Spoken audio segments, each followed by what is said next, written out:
a esta edición del ECC Podcast, el podcast de emergencias y cuidado crítico. Mi nombre es Gustavo Flores. Saludos y bienvenidos a este nuevo episodio del ECC Podcast. Mi nombre es Gustavo Flores. En esta ocasión vamos a hablar acerca de errores comunes en el manejo del paciente de trauma.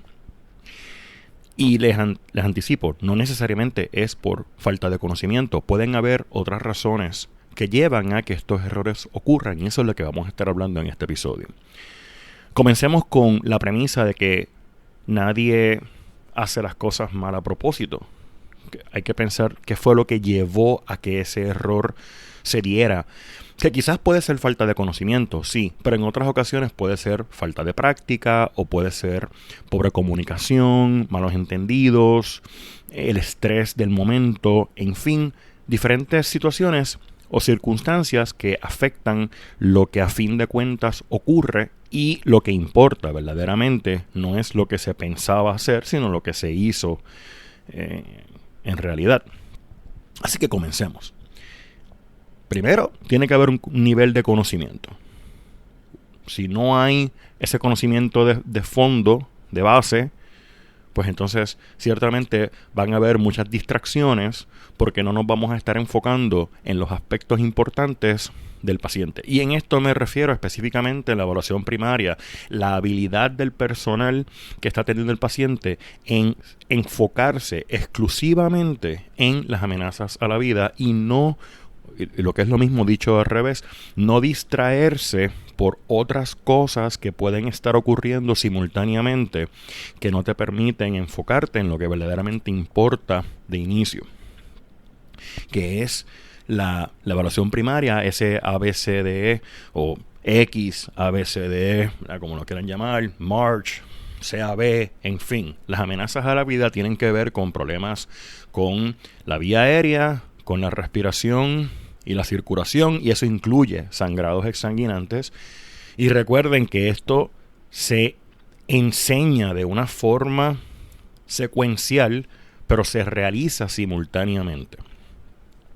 Y aquí es donde muchas veces yo veo una diferencia significativa entre un novato y una persona que tiene experiencia y tiene un dominio. La persona que tiene experiencia sabe lo que está buscando y por ende los problemas que afectan estos componentes esenciales de la evaluación primaria saltan a la vista.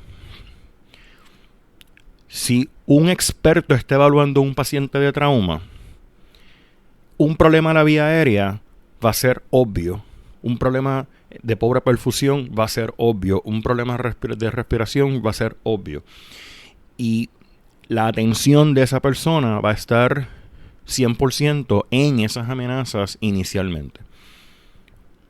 Una persona que no tiene ese grado de competencia es posible que se distraiga con otras tareas o problemas que quizás son visuales, como fracturas, lesiones que quizás puedan ser impactantes, dramáticas, pero esa no es la amenaza a la vida.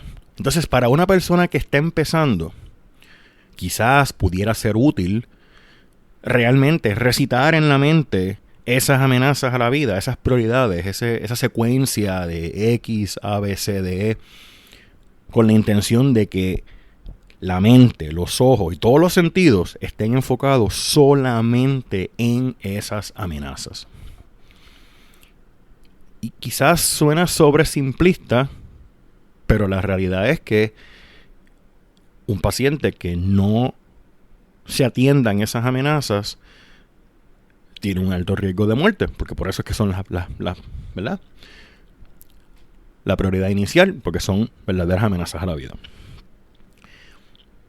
Pero quiero llevar esto un poquito más allá de sencillamente decir busca amenazas a la vida. Quiero llevarlo al punto donde tienes un paciente que tiene un problema que todavía no has identificado.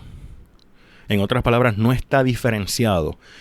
Sabemos que hubo un evento traumático, sabemos que hay algo ocurriendo. Quizás el ejemplo más obvio de esto puede ser un sangrado interno o cualquier tipo de causa que lleve al paciente a tener pobre perfusión. ¿Y por qué me refiero específicamente a un problema de circulación?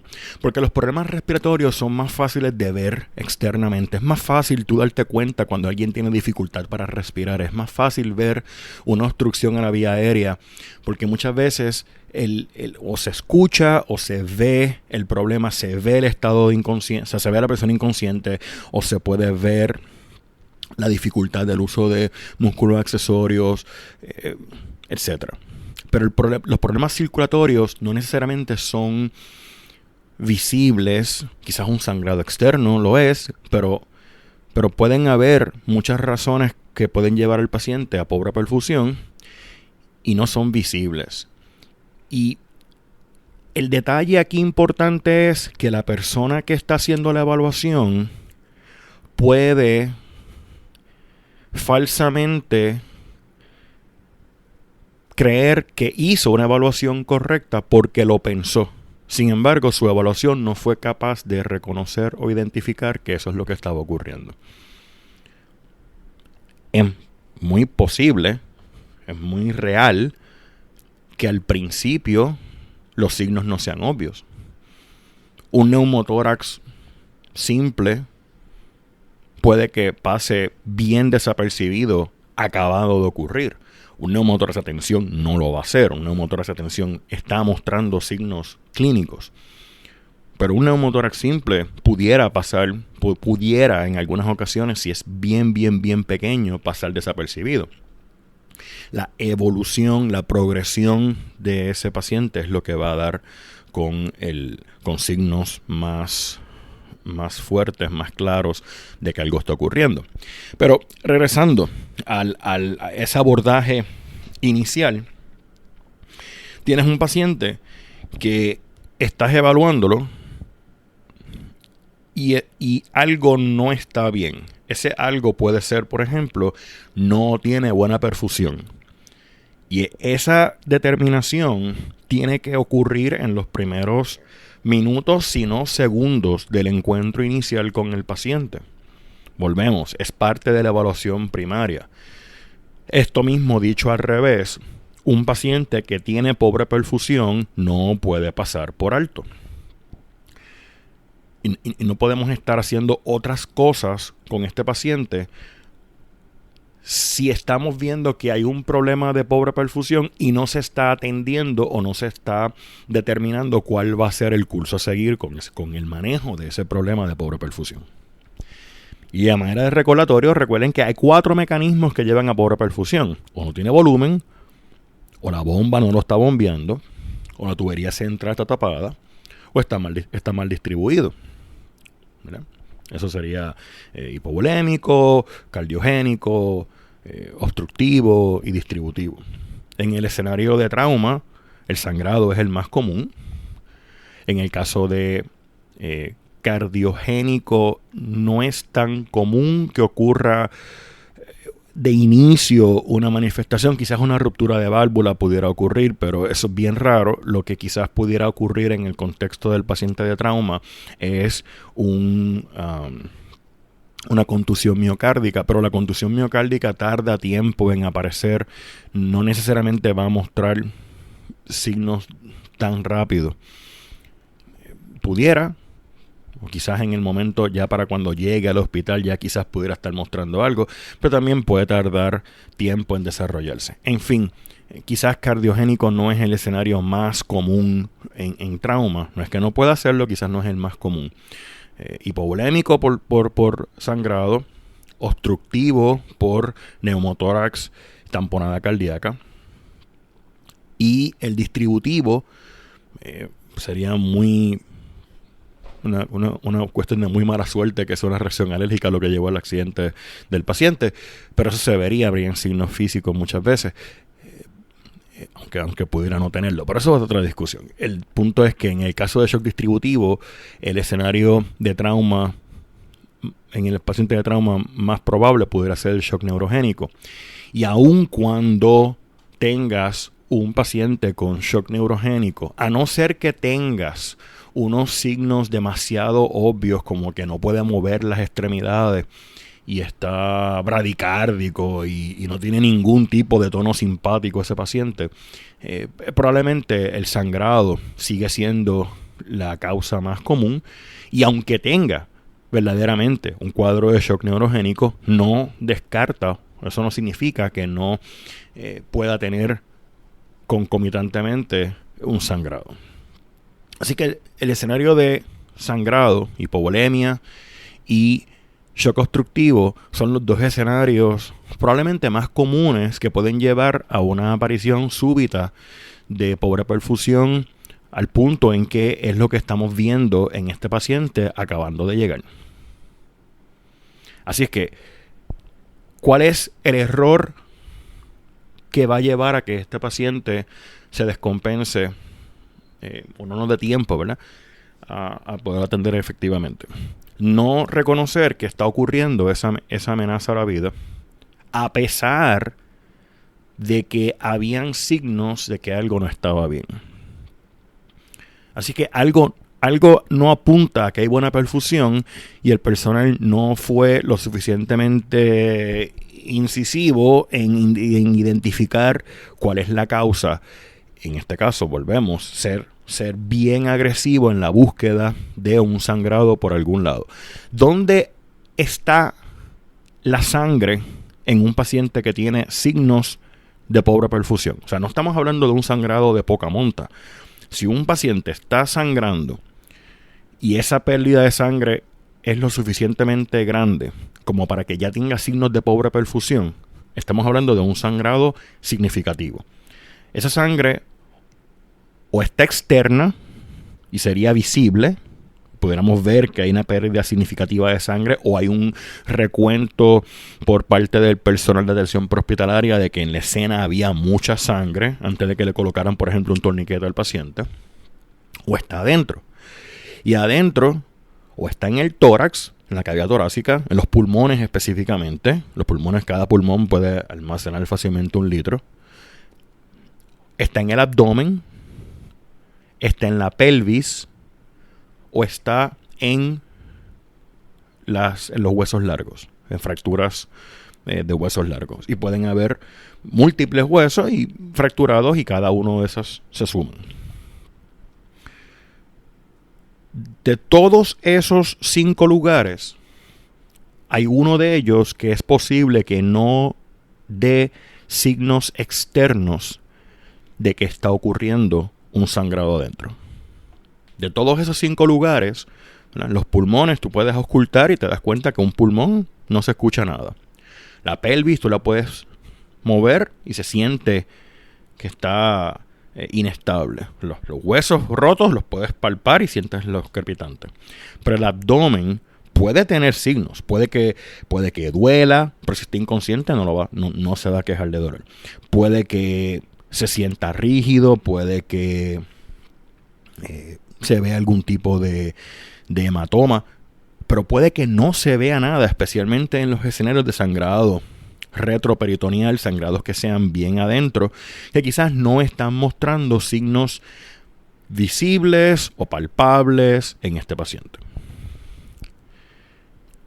Y aunque el túnel de la verdad eventualmente va a reconocer la presencia de un sangrado abdominal, cuando digo el túnel de la verdad me refiero al tomógrafo, la doctrina es que ningún paciente inestable se lleva a radiología, o se trata, ¿verdad?, de no sacar al paciente de la reanimación inicial, con el objetivo de no sacarlo de un entorno donde se tiene el control de lo que está pasando, y eso predispone o puede llevar a un momento de no reconocer un deterioro clínicamente significativo y en fin, que el paciente se descompense y no se cuente con los recursos ideales para poderlo manejar.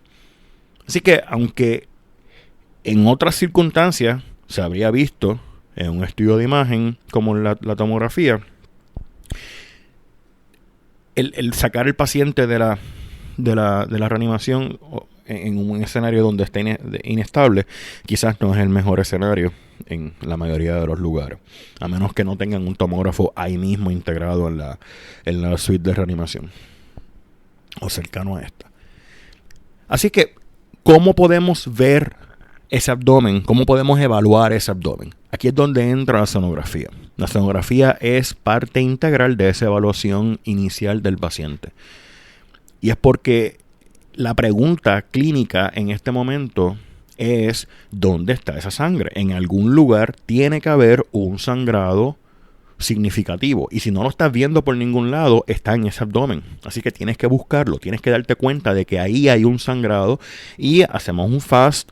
Recuerden que la vista, los cuatro puntos son perihepático, periesplénico, suprapúbico y subsifoide. Pero realmente los dos importantes para ver ese sangrado va a ser el perihepático, periesplénico y también, el suprapúbico. Va a ser importante cuando hay un sangrado. El subsifoide va a mirar mejor el corazón, pero esas dos vistas del saco de Morrison y el perihepático y periesplénico y suprapúbico son las más importantes para detectar líquido libre en la cavidad abdominal. Así que, a manera de repetición o de dejar el punto claro, el error va a ser que ante la presencia de signos de inestabilidad o de compromiso en la circulación o de pobre circulación, no busquen agresivamente ese foco de sangrado. Primero sería no concentrarse en el ABCD, pero asumiendo que lo estás haciendo, asumiendo que estás pensando en esos componentes y que los estás buscando y estás encontrando algo que tiene que ver con pobre perfusión. Y aquí los signos de pobre perfusión no hay ninguno que sea, no hay ningún signo que por sí solo me pinte el escenario completo. Es fácil ver el que está moribundo. Es fácil ver el paciente que está ya inestable y darse cuenta de que tiene un problema. Ese no es el reto, porque ese es obvio. El reto es en el que todavía no está inestable. En ese paciente es donde los signos, donde no hay ningún solo signo que apunte directamente a que en efecto tiene pobre perfusión. En que esté inestable, va a estar letárgico, inconsciente, no tiene pulsos periféricos, la piel está pálida, fría, sudorosa, taquicárdico, en fin, no está orinando, todo eso. Pero el punto importante es que en el que está todavía intentando compensar, también va a mostrar esos mismos signos en algún grado de magnitud. Obviamente, si ya no tiene buen estatus mental, no tiene buenos pulsos periféricos, tiene un llenado capilar bien retrasado, podríamos decir que no está estable, que no está compensando, que está en shock descompensado. Pero es la totalidad de esos signos los que apuntan a un paciente con pobre perfusión. No hay uno solo que uno diga, no pensé que estaba inestable o no pensé que estaba choqueado porque no está hipotenso, porque tiene una presión todavía normal. En muchos otros episodios hemos discutido ya anteriormente la relevancia de la presión en el contexto del manejo del paciente de trauma. Creo que uno de los primeros episodios del ICC Podcast, como para el 2015, hablamos sobre eso. Así es que, ante el escenario que sugiere que algo está ocurriendo, la acción inmediata tiene que ser buscar ese sangrado y probarme que en ese momento no hay ningún sangrado en esa cavidad abdominal. Y que no hay un neumotórax y que no hay una tamponada cardíaca.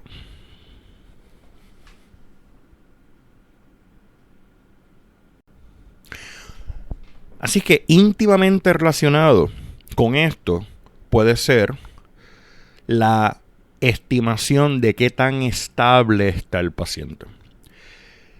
Si tú me estás diciendo que el paciente está compensando, pero está reconociendo que tiene un problema, bueno, por lo menos sabemos que está compensando, eso es bueno. ¿Cuánto tiempo tenemos con ese paciente? Va a variar de muchos ¿verdad? Por muchos factores. La edad, la magnitud del sangrado, la presencia de otros factores como medicamentos, etc. Así que algunos pacientes van a compensar por mucho más tiempo, otros pacientes van a compensar por menos tiempo. Mi preferencia, mi forma de ver las cosas, preferencia, no un principio, preferencia, es tenerle mala voluntad a los problemas. Es decir, es pensar que en efecto este paciente se va a descompensar. Pensar de que solo porque lo estoy viendo estable en este momento, pero ya sé que tiene un sangrado, pensar que se va a descompensar. Y ojalá que no ocurra. Ojalá que su condición no progresó, pero estábamos listos para que progresara, o en caso de que progresara, ser mucho más agresivo. Eso puede incluir estar en la facilidad apropiada si es que estábamos todavía en la escena. El paciente con un trauma, una herida de bala en el centro del pecho, en el mismo centro del pecho, y todavía está vivo.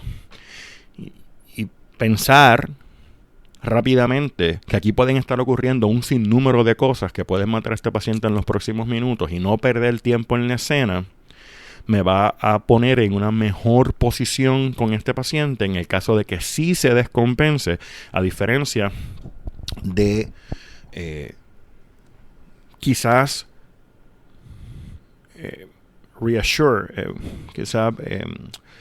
pensar que todo está bien, que no se va a descompensar y que tengo todo el tiempo del mundo para obtener 2 accesos vasculares y hacer todo lo que quiera hacer con este paciente en la escena antes de salir del hospital. Eso quizás era lo que se enseñaba en los 90, a principios de los 2000, pero ciertamente no es lo que hacemos hoy en día con estos pacientes. Vamos a ver ahora errores en el manejo directamente de este paciente.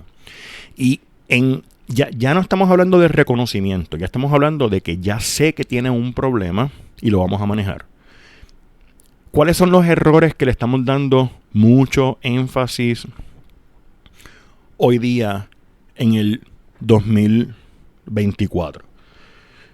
Ciertamente todavía queda mucho camino por recorrer en el término de el uso de productos sanguíneos como método primario en el manejo de trauma.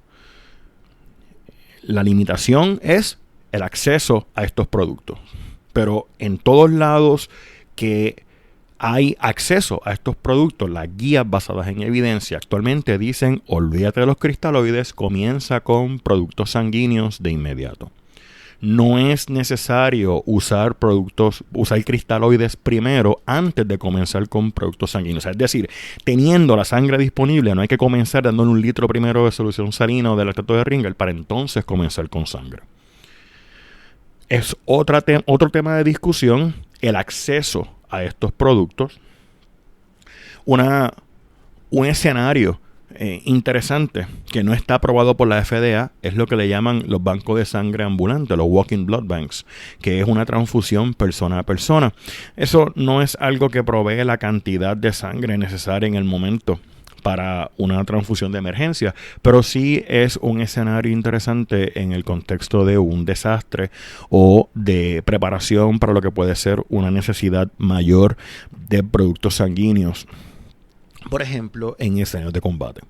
La FDA todavía no aprueba esto, porque obviamente hay unos asuntos de control de infecciones y de reacciones que no están tan mitigados con una transfusión de este tipo, a diferencia de un banco de sangre que propiamente hace un screening, ¿verdad? Una evaluación de estas donaciones. Pero eso sería tema para otro episodio, las transfusiones de persona a persona y cómo se pudieran utilizar métodos innovadores de obtención o cómo obtener productos sanguíneos bajo situaciones adversas. El punto es sangre como método primario. ¿Cuánta sangre? Bueno, lo necesario para restablecer perfusión, no necesariamente para normalizar los signos vitales. Y eso está íntimamente ligado con el tema de no darle productos que no sean sanguíneos, o sea, no darle cristaloides, por ejemplo, a no ser que sea absolutamente necesario. ¿Y qué es absolutamente necesario? Que no está compensando. Si está compensando, a pesar de que no tengas sangre disponible, no es una buena razón para comenzar a darle cristaloides, porque realmente lo que estás provocando es mayor coagulopatía, mayor ruptura de ese tapón. Hablando de la ruptura del tapón, tenemos también la opción de el ácido tranexámico. Eso es también otro tema de debate. A mí me resulta un poquito inverosímil que la evidencia está ahí, porque quizás todavía hay lugares que no lo están utilizando desde el punto de la lesión en la escena. Nuevamente, otro tema para otra conversación. Y este tema del producto sanguíneo, ya yo lo he mencionado en otros episodios anteriormente, y no quiero repetir lo que sigue siendo bueno y válido de esos episodios, a pesar de que tengan ya un par de años de publicado. Pero otro tema que quiero traer a colación, y nuevamente, no es un tema que es la primera vez que lo estoy mencionando, es el tema del manejo de la vía aérea, pero lo estoy trayendo en el contexto de todo esto que estamos haciendo con el paciente. En otros episodios anteriormente yo he mencionado de que hay tres situaciones o circunstancias o escenarios que llevan al paro cardíaco perintubación. Cuando decimos perintubación nos referimos a antes, durante o después de la intubación. Y esto es la hipotensión, la hipoxia y la acidosis. El paciente de trauma pudiera tener los tres. Ciertamente va a estar hipotenso si está descompensado. Y aunque no esté hipotenso, sabemos que los elementos que van a llevar a esa hipotensión están presentes. La hipoxia y la acidosis. Y la hipoxia, si hay algún problema de la vía aérea, que es la razón por la cual se está decidiendo manejar la vía aérea, va a estar presente, y la acidosis como consecuencia de la pobre perfusión. El problema con la acidosis en este paciente es que este paciente no va a tolerar cambios abruptos en el CO2. Si el CO2 sube demasiado, esa acidosis se va a agravar. Así que si estaba hiperventilando o taquipneico como mecanismo de compensación para la acidosis que estaba ocurriendo, le estás quitando, te estás metiendo con lo que lo está manteniendo vivo. En el momento, el paciente que está hipotenso o que está inestable hemodinámicamente, en el momento en que lo empiezas a ventilar con presión positiva, le estás cambiando la fisiología a ese paciente, le estás reduciendo la precarga. Y estos son conceptos que pueden sonar un poquito complejos para algunas personas, pero es que es importante que lo tengan en mente, porque esa acción inicial de comenzar a ventilar al paciente es una acción básica, es una acción que cualquier persona en el equipo de trabajo pudiera verse en la necesidad de tener que hacer. Y no estoy diciendo que esté incorrecta, lo que estoy diciendo es que en el momento en que empiezan a ventilar al paciente con presión positiva, así sea con una mascarilla y un ventilador manual, estás reduciéndole la precarga, estás reduciéndole el retorno de sangre, porque le estás aumentando la presión intratorácica. En un paciente que no tiene ningún tipo de problema, esa reducción es marginal y no lleva a signos de descompensación. Pero en un paciente que ya tiene el mecanismo en acción, esa reducción en la precarga sí puede llevar a un deterioro mucho más rápido. Puede ser inclusive antes de hacer la inserción del tubo endotraqueal. Puede ser que una vez ya esté intubado, la presión positiva con el tubo también lleva a reducción en la precarga.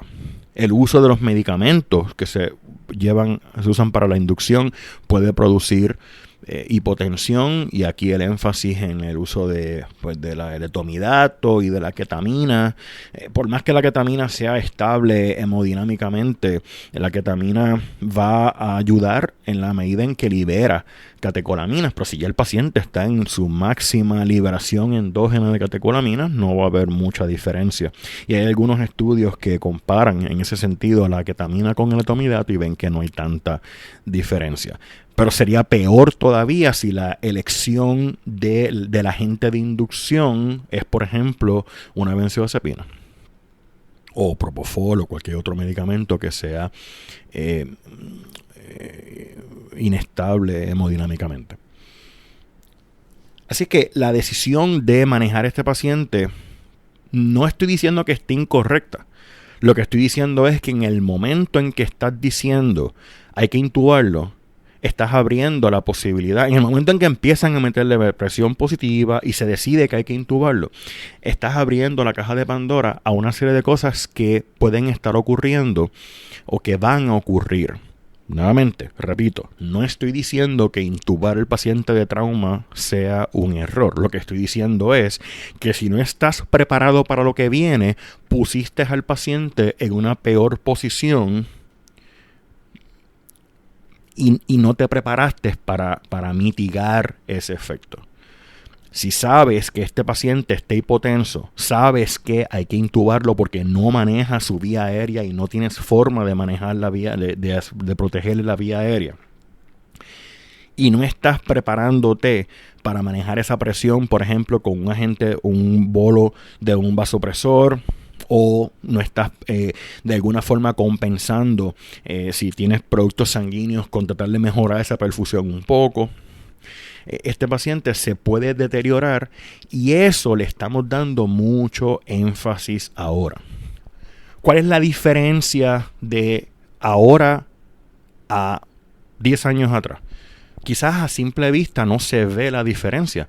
No es que la intubación se está haciendo de una forma diferente. Podemos hablar de uso de agentes diferentes, sí, podemos hablar de la ketamina, del etomidacto, etc.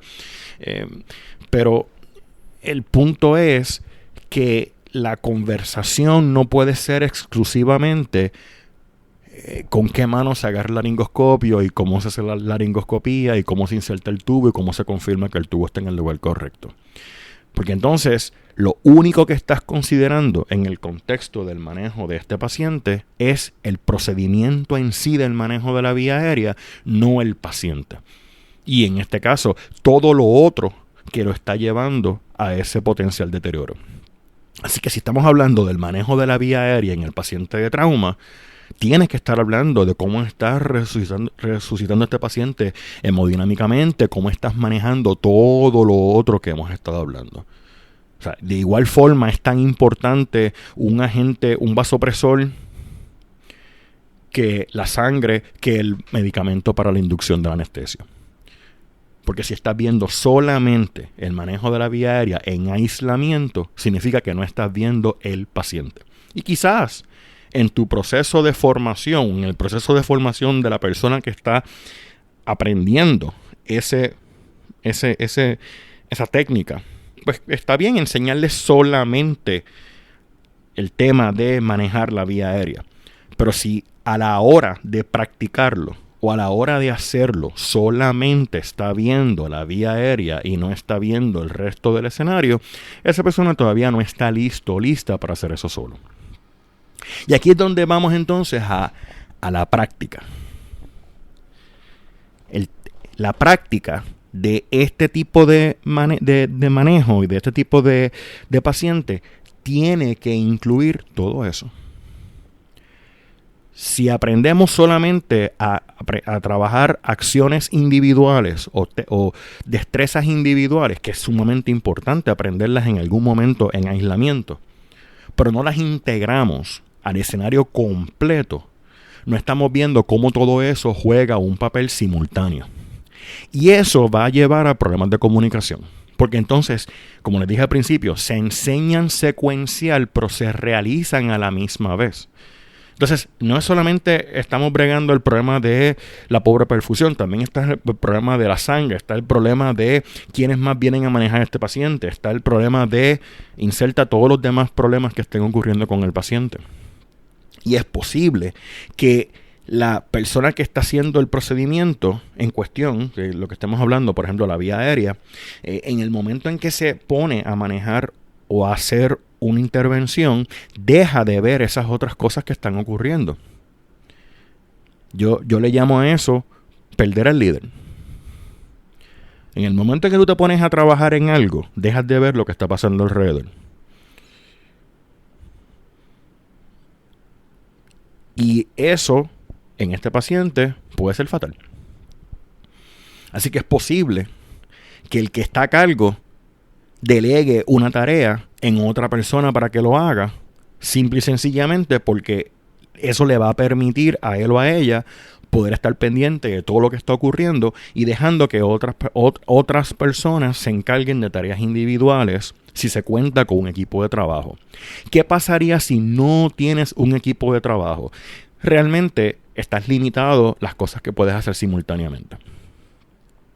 Este paciente requiere un trabajo en equipo. Este paciente no es un escenario que puede trabajar 1, 2 personas, inclusive 3 personas exitosamente solos.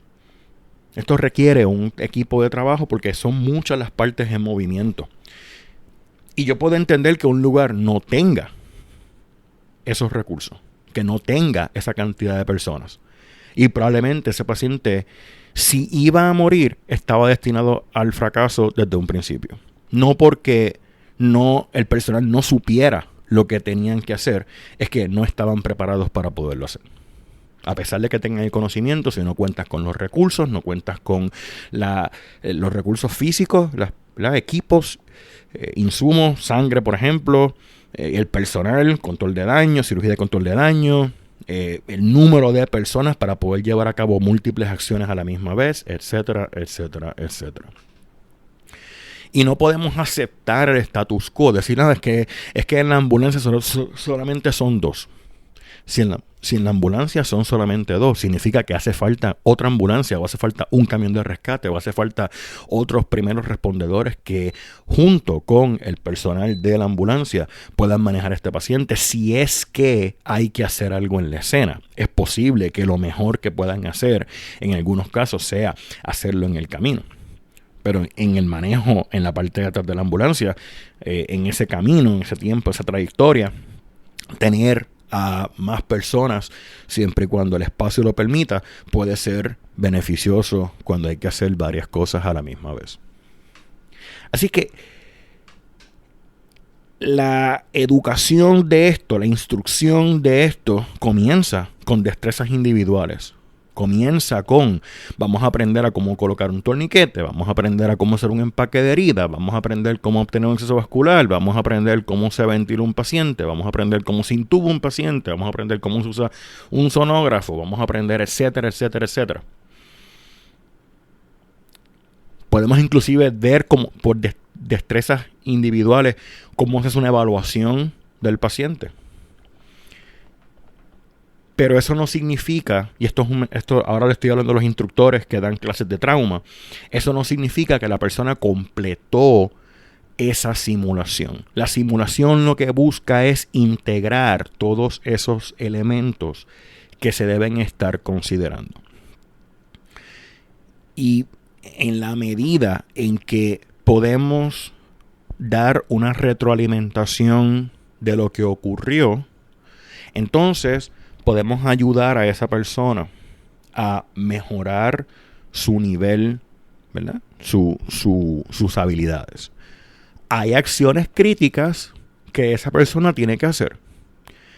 Y nadie está pidiendo que en un programa como por ejemplo PHTLS o cualquier otro programa de los que existan, alguien demuestre un nivel de excelencia y de dominio como si llevara 20 años haciendo esto. No, lo que se busca es que la persona haga unas acciones específicas, que son las acciones críticas, y que demuestre que sabe, ¿verdad?, que tiene un conocimiento de cómo reconocer esas amenazas en el paciente, cómo son, en qué consiste el manejo.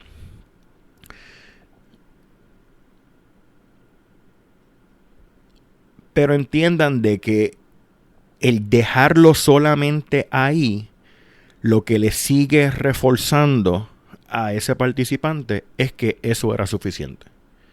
Así que en la medida en que eso se puede integrar, y quizás con la ayuda de los otros participantes, e inclusive en algunos casos con la ayuda de los instructores, en la medida en que sea necesario para reproducir esa dinámica de equipo, esa persona debe identificar todas esas acciones que deben estar ocurriendo. Cuando digo con la ayuda de los instructores, no me refiero que el instructor haga algo por la persona. Lo que me estoy refiriendo es tratar de llevarlo a que dentro de esa simulación o ese escenario de práctica, la persona tenga la oportunidad de llevar a cabo esas acciones críticas que tienen que hacer, pero que también pueda ver cómo todo eso encaja en el escenario completo. O sea, no terminar el caso con que sencillamente paró el sangrado, muy bien, perfecto, ahora lo transporté al hospital, sí, muy bien, perfecto. Sino que otras cosas estaban ocurriendo con este paciente. A mí me gusta, por ejemplo, la parte al final de cada caso. Yo le digo que preséntame el caso, preséntame el paciente. Y lo que yo estoy buscando en esa presentación es que la persona pueda sintetizar, que pueda resumir qué es lo que está pasando con el paciente. Porque si esto era un paciente que tenía una fractura de pelvis y estaba sangrando, y lo que la persona me está hablando es que tiene una fractura de un tobillo, no es que la fractura del tobillo no estuviera ahí, pero no me está hablando del sangrado severo que tiene ese paciente por la fractura de pelvis. Así que yo quiero entender cómo una persona está reconociendo. Me puede estar diciendo, mira, tiene una fractura de pelvis y tiene un neumotórax simple. No lo descomprimí porque no tenía signos de compromiso inestable hasta el momento. Que puede ser por la fractura de la pelvis o puede ser por un neumotórax a tensión. Esas son mis preguntas. O sea, eso es lo que tengo duda en este momento. Y eso es bien realista. Tú no saber cuál es la causa del compromiso hemodinámico. ¿Es el neumotórax o la fractura de la pelvis? Y eso sería una excelente discusión post simulación. En fin, lo que estoy trayendo, lo que quiero mencionar con todo esto es que el error en el manejo va a ser, o lo que va a llevar al error en el manejo va a ser, en la práctica de todo esto, no integrar todos los elementos que llevan al deterioro de este paciente. Y eso, aunque no es algo puramente el 2024, llevamos varios años hablando sobre esto. De hecho, hay múltiples episodios en el podcast. Yo tengo un episodio específicamente de cómo prevenir el paro cardíaco perintubación. Pero lo traigo y pueden escuchar para entender esto más en detalle. En este contexto lo estoy trayendo dentro de todo lo demás que estamos hablando del paciente de trauma. Un punto implícito en algunas ocasiones, pero lo he mencionado en este episodio, es la comunicación. Cómo nos comunicamos, y eso implica no solamente el líder, sino también los demás miembros del equipo. Así que es importante que el líder esté marcando qué es lo que estamos haciendo con este paciente. Y aunque múltiples acciones pueden estar ocurriendo, a la misma vez el líder es ese director de orquesta que quizás puede, en la manera en que se comunica y que expresa, que articula lo que está ocurriendo en este momento con el paciente, puede ayudar a los demás miembros del equipo a entender cuáles son las prioridades.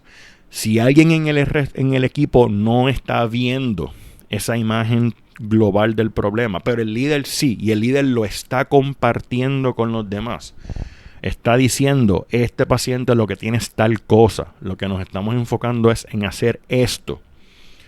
Esas otras personas que son parte del equipo de trabajo, entonces pueden estar quizás en sintonía con lo que las demás personas con más conocimiento y experiencia están viendo. Y no solamente eso les ayuda con este paciente, sino también les ayuda en pacientes en el futuro, porque ya eso les sirve como una experiencia y se puede llevar a cabo una retroalimentación.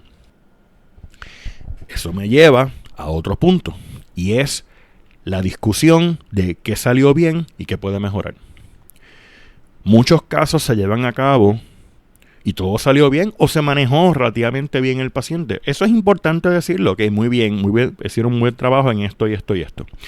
Pero entonces, siempre que haya la oportunidad para hacerlo, y no hay ninguna razón verdaderamente porque no se deba hacer, aunque de inmediato no se pueda hacer, pero en algún momento se debe poder hacer, es brevemente discutir qué podemos mejorar. Y puede ser, no necesariamente tiene que ser que alguien hizo algo mal, puede ser una introspección, qué el líder pudo haber hecho diferente para comunicar mejor lo que queríamos estar haciendo en este momento con el paciente. Así que no tiene que ser necesariamente identificar errores en los otros, puede ser identificar errores en uno mismo e identificar qué puedo hacer yo la próxima vez para que los demás miembros del equipo puedan entender que yo estoy pensando, y eso a su vez los ayude a ser más eficaces, más eficientes en las cosas que como equipo debemos estar haciendo. Así que la retroalimentación no debe ocurrir solamente en una clase, la retroalimentación debe ocurrir luego de los incidentes en la vida real. Y se puede llevar a cabo de la misma forma como se lleva en la clase. Así es que todas las oportunidades que se puedan identificar para llevar a cabo esa retroalimentación, ya sea en la clase o en la vida real, el objetivo es que la próxima vez se haga mejor, que se aprenda de esas experiencias.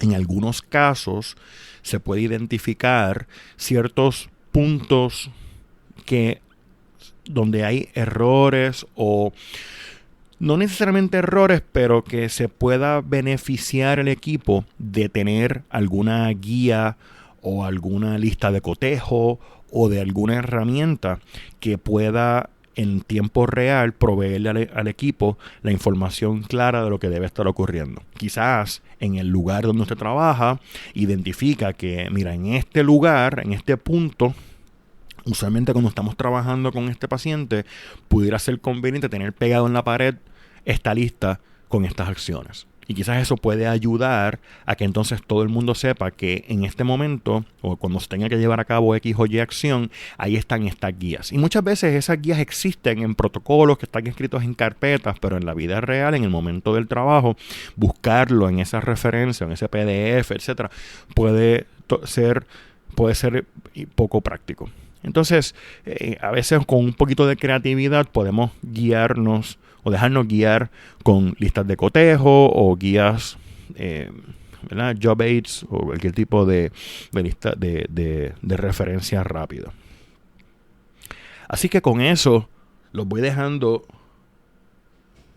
en este episodio de errores en el manejo del paciente de trauma, donde hablamos, entre otras cosas, de errores en la evaluación del paciente, errores en ser agresivos en el reconocimiento de signos de pobre perfusión, en el manejo inicial de algunos de los problemas que, si no se integran, llevan a complicaciones que pudieron ser prevenibles, y a la importancia de la retroalimentación como herramienta en el entendimiento de lo que salió bien y lo que podemos mejorar.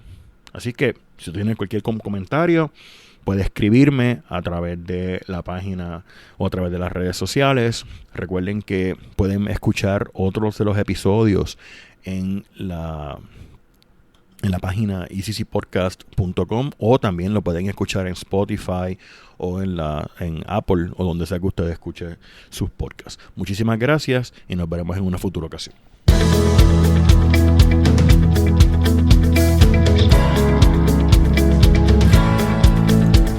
El ECC Podcast es una producción de Emergency and Critical Care Trainings. Visítenos en www.eccpodcast.com.